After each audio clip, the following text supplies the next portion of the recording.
కడప నగరంలో శ్రీరామ శోభయాత్ర ఘనంగా ప్రారంభమైంది. రాత్రి 11 గంటల వరకు కడప పురవీధుల్లో శోభయాత్ర కొనసాగనుంది. శ్రీరామచంద్రుడి భారీ విగ్రహ రూపంతో శోభయాత్ర కలకల్లాడింది. జై శ్రీరామ్ నినాదాలతో నగరం మార్మోగుతోంది. సాంస్కృతిక కళారూపాల ప్రదర్శనలతో నగరం హోరెత్తింది.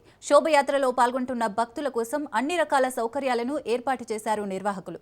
ఇకపోతే గత 3 ఏళ్లుగా అయోధ్య ఐక్యవేదిక ఆధ్వర్యంలో ఈ యాత్ర కొనసాగుతూ వస్తోంది. ఏడాదికోసారి జరిగే ఈ వేడుకలు ఎప్పటికప్పుడు వైభవాన్ని సంతరించుకుంటూ సాగుతున్నాయి.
నగరంలో అయోధ్య ఐక్యవేదిక వారి ఆధ్వర్యంలో శోభాయాత్ర అత్యంత వైభవపేతంగా జరుగుతోంది. అయోధ్య బాలరాముడి యొక్క ప్రతిష్టా మహోత్సవాన్ని పురస్కరించుకొని ఈ నెల 21వ తారీఖు సాయంత్రం 11 గంటలు సాయంత్రం సీతారామ కళ్యాణము, ఈరోజు ఉదయం 7 గంటల శ్రీరామ శోభాయాత్ర అత్యంత వైభవపేతంగా జరిగింది.